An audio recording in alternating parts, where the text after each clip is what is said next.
I agree po under the tax code that Section 71 provides that if the President orders, then nawawala na po yung confidentiality. However, Your Honors, even given that there's an order from the President, I think we should still think about the relevance. Para saan ba ine-examine yung mga dokumento? Hindi ba para sa impeachment proceeding? Hindi po namin sinasabi na kung sakaling nagkamali man ang Vice Presidente, kung sakaling may paglabag man sa batas ang Vice Presidente noon, ay hindi na pwedeng maparusahan.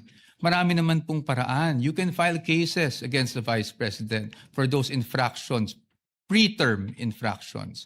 Pero pag impeachment po ang pinag-uusapan, we are limited to what impeachable offenses are. And again, the Supreme Court is clear about that.